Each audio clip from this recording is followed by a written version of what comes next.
हम हमेशा फ्यूचर की तैयारी करते हैं, तो इंस्टीट्यूट भी वो हो जो हमारा फ्यूचर ब्राइट करे। स्पोकन इंग्लिश स्टडी वीजा, आइल्स और PTE के लिए ज्वाइन करें। American institute of spoken English, India's #1 institute with over 500 branches. This is the Ielts listening test. You will hear a number of different recordings and you will have to answer questions on what you hear. There will be time for you to read the instructions and questions, and you will have a chance to check your work. All the recordings will be played once only. The test is in 4 parts. At the end of the test, you will be given 10 minutes to transfer your answers to the answer sheet. Now turn to part 1.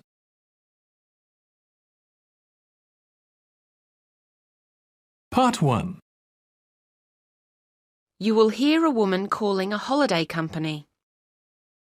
First, you have some time to look at questions 1 to 7.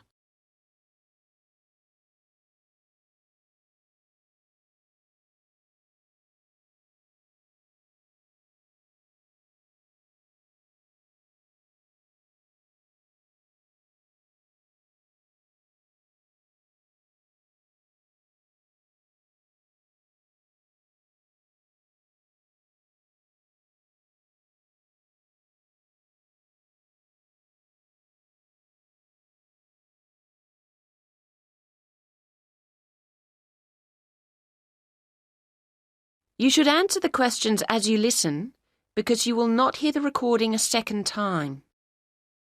Listen carefully to the conversation and answer questions 1 to 7.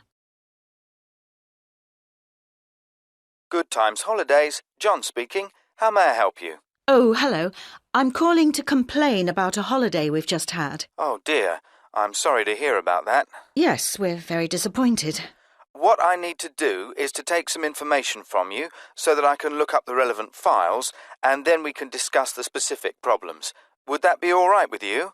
Yes, I hope it doesn't take too long. Oh no, let me just get a form ready. First, the name, please, of the person who booked the holiday. Well, our surname's Sharp. S-H. Like a knife? Yes, but with an E on the end. And a first name? I'm Alice, but I think it was my husband who actually booked the trip. His name's Andrew. Fine. And then the address, please. It's flat 4, Beaconsfield. That's Beaconsfield, house. That's Winchester. And it's SO2 4ER. Thank you. And could I take a telephone number?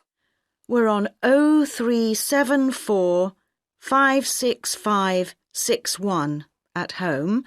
Or do you mean during the day? Then my work number's 0374 55 793. I'll put the work one down, assuming that's normal office hours. Oh, yes.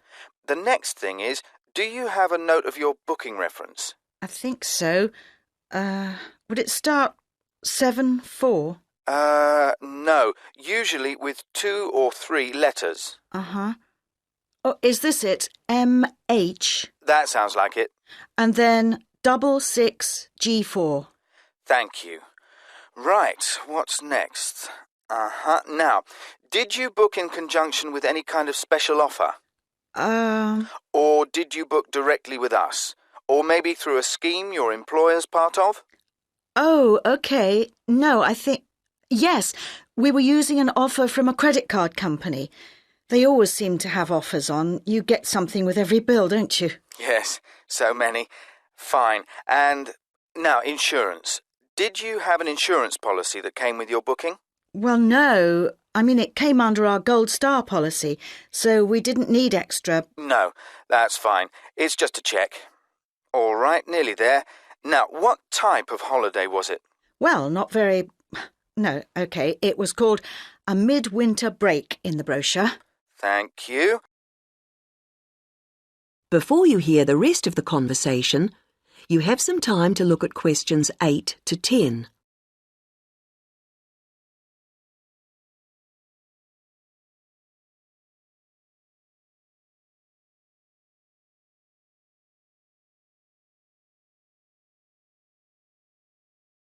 Now listen and answer questions 8 to 10. And when was the holiday? We just got back on January the 21st, and we started on the 16th. Fine. Right, I'm sorry about all that. No, I understand. So, what was the problem you encountered? There were two things that disappointed us, actually. Right. In the first place, we were told that when we arrived at the station, a taxi would meet us and take us straight to the house. But in fact, there wasn't one there. We had to wait for ages and then pay for one ourselves. So that was inconvenient and expensive. Oh, I'll look into that, see what went wrong. And the other problem was that we'd been promised there would be a bicycle for each of us stored at the house, ready to use. But there were only 3, which is no good for a family of 4. No, it wouldn't be.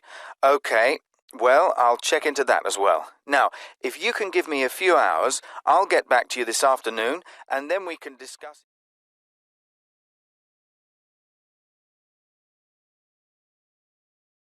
That is the end of part 1. You now have 1 minute to check your answers to part 1.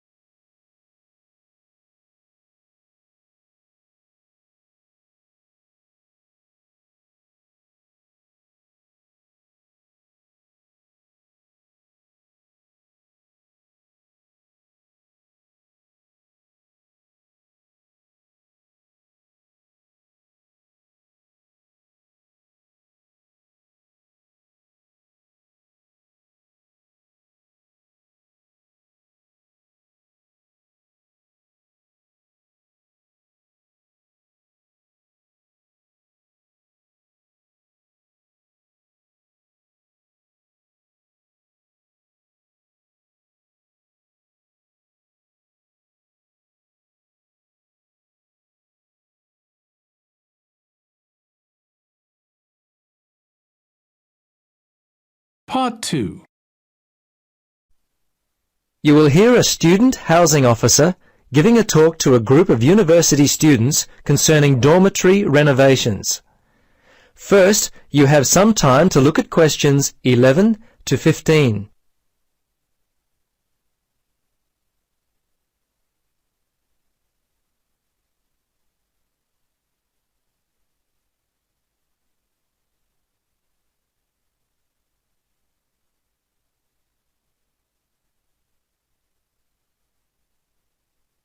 Now, listen carefully and answer questions 11 to 15.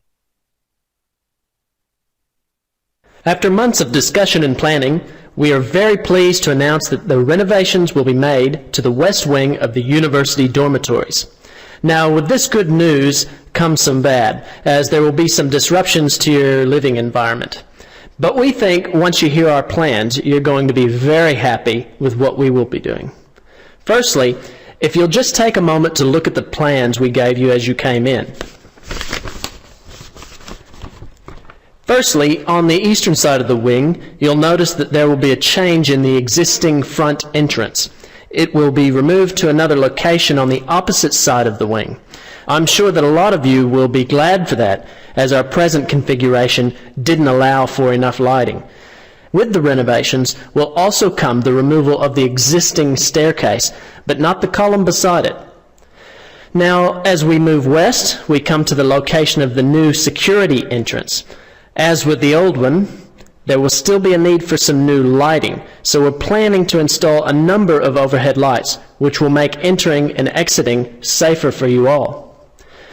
It'll be at this new security entrance that the new wall will be built to a 2-story height. This gives you an idea of the size of the construction. Overall, the width will be around 6 meters, with the overall length being around 10, which I'm sure many of you are going to really enjoy. More room for all of you living in the West Wing. Are there any questions? Before you listen to the rest of the talk, you have some time to look at questions 16 to 20.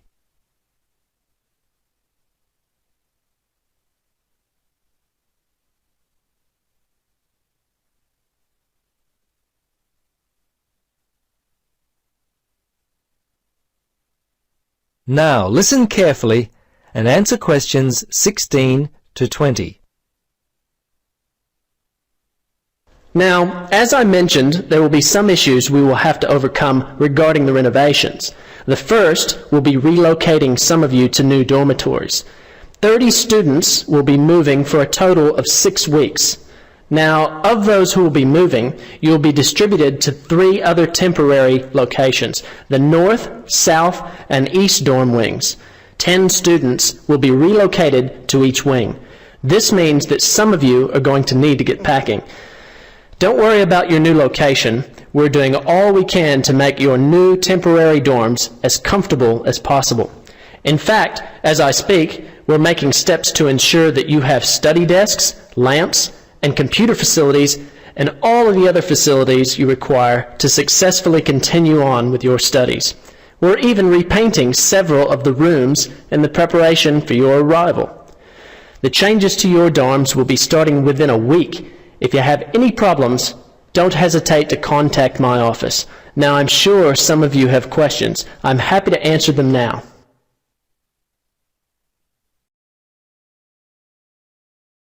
That is the end of part 2. You now have 30 seconds to check your answers to part 2.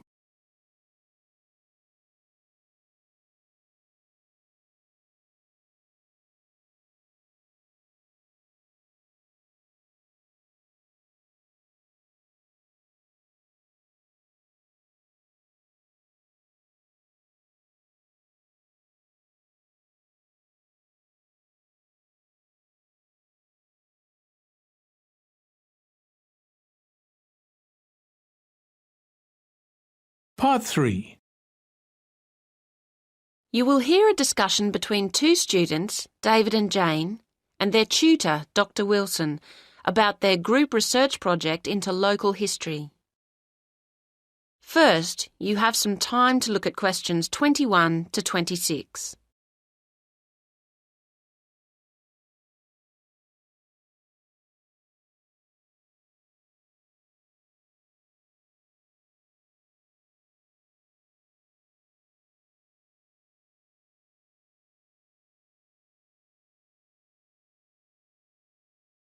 Now listen to the first part of the conversation and answer questions 21 to 26. Hello, David, Jane. Hello. Hi. So, how's the local history project going? Are you making good progress? Yes and no. Oh? Well, we anticipated problems of various kinds. None of the group has much experience of collaborating on projects. But we spent some time discussing how to go about it and thrashed out what seemed a useful approach. But it seems that Jane and I are the only ones actually following the plan. That's meant that the whole project has been lacking coordination, and so we've fallen behind our schedule. I see. That's tricky. Yes, it is. We felt that the targets had been defined, so we'd all know what to deal with.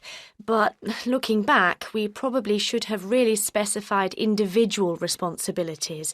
As it is, we only have a loose sense of what should be done by who. Well, this is quite a common problem, actually.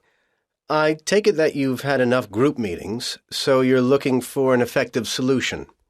If you go to the resource center, I think you'd find the advice service they provide there helpful at this point. Thanks. We'll go there later.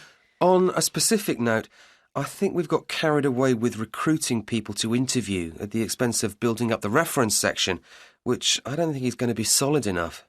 Do you think that'll be a major problem? I'd have to see how much is there to be sure.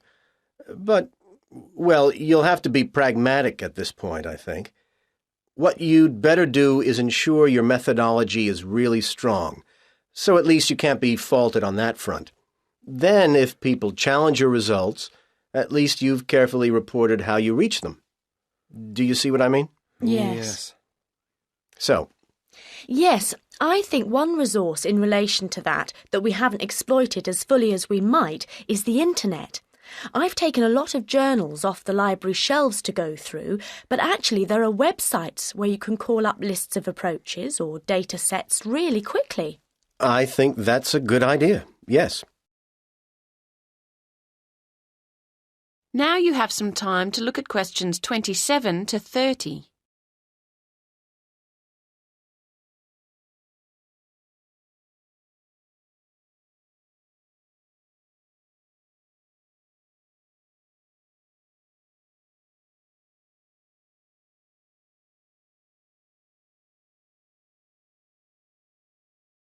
Now listen to the rest of the conversation and answer questions 27 to 30. Now, let's think about the field trip and at least make sure that goes as well as possible. You're going to Cambridge on the 22nd. The Monday, yes. It's quite soon now.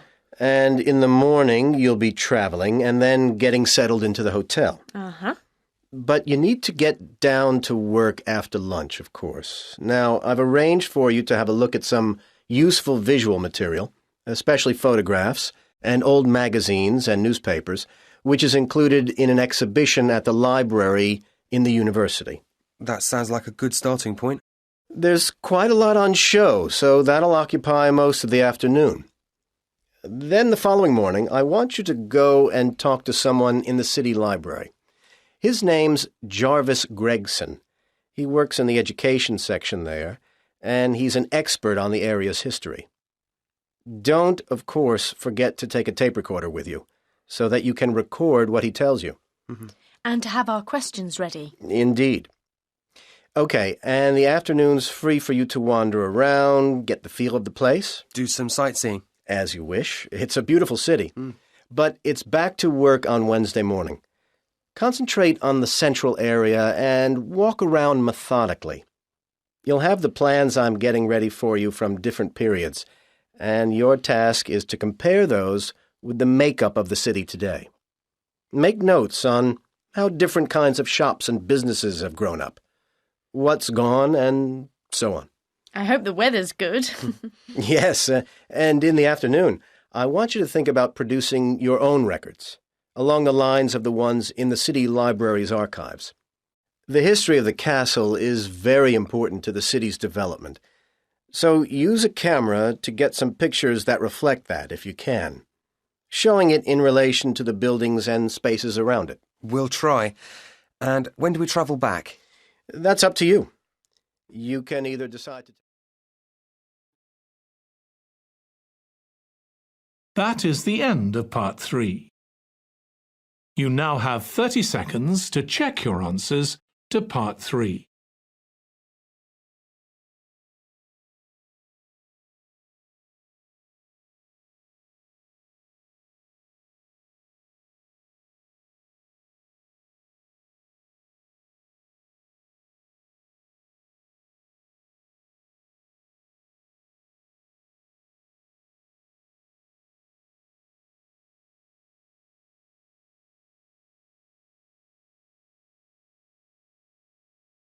Part 4. You will hear a lecture about the Inuit Eskimos of Alaska and Canada. First, you have some time to look at questions 31 to 40.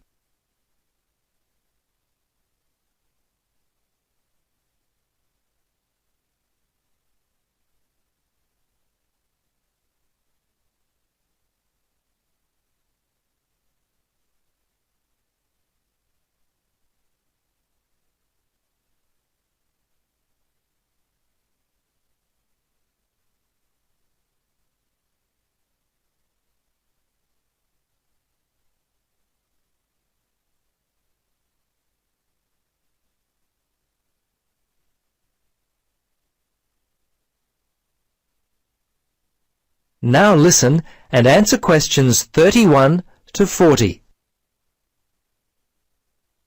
Good afternoon. In our lecture today, we will continue our study of people who inhabit the northernmost regions of the world. Our focus will be on the native inhabitants of Alaska and Canada, the Inuit Eskimos. They have been called the native inhabitants, as the Inuit were the people who had most recently migrated across the gap between Alaska and Siberia.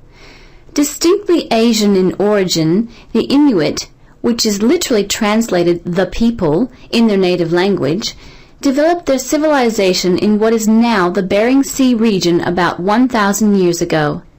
Their culture spread eastward and is called the Thule culture, after the place in northern Greenland where archaeologists first discovered it. The first Europeans to meet Inuit people were Norse settlers in what is now northern Newfoundland, Canada. These settlers lived there for a short time around 1000 AD. Approximately 500 years later, beginning in the 1500s, European whalers, fishing crews, and explorers met many Inuit along the coast of Labrador. Russians and other Europeans first met Alaskan Inuit in the 1700s. 100 years later, in the mid-1800s, whalers began to hunt in the Arctic. Some Inuit were employed by whalers and traded with them during that time. Perhaps one of the most interesting aspects of the Inuit is how they were able to survive and grow in such a harsh Arctic environment. Firstly, and not surprisingly, their homes were well adapted to the freezing conditions. They lived in predominantly two types of housing that would keep them warm. In the cold summer, they would live in tents that were made from the skin of the animals they had hunted for food, and they also traveled in boats. These were called umiaks by the natives. In the winter, they would live in houses made of sod, and when on hunting trips, they would commute by dog sled and build temporary houses made from ice. These igloos, which is the Inuit word for house, were uniquely made with a sharp blade carved out of walrus tusk. They would cut large blocks of hard-packed snow, about 3 meters wide, out of the ground. The blocks would then be used to build a 6-meter dome over a wide, shallow hole. Within 1 or 2 hours, an igloo up to 10 meters in length could be built. It was weatherproof and large enough to house an entire family.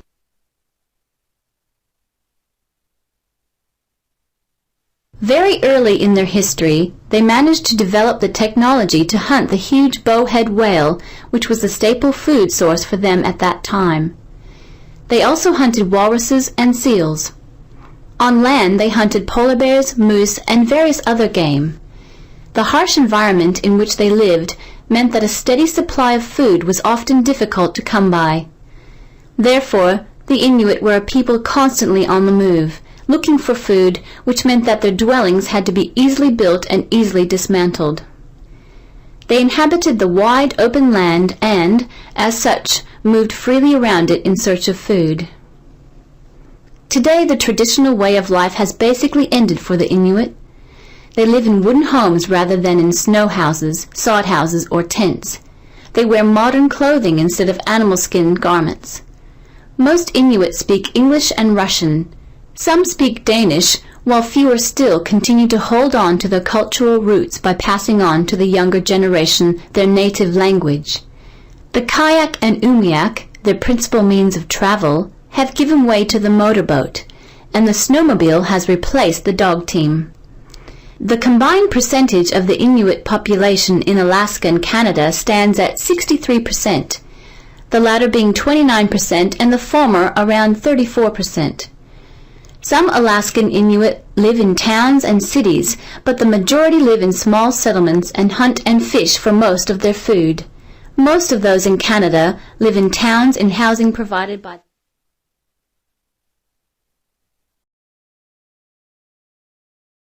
That is the end of Part 4. You now have 1 minute to check your answers to Part 4. That is the end of the listening test. In the Ielts test, you would now have 10 minutes to transfer your answers to the answer sheet.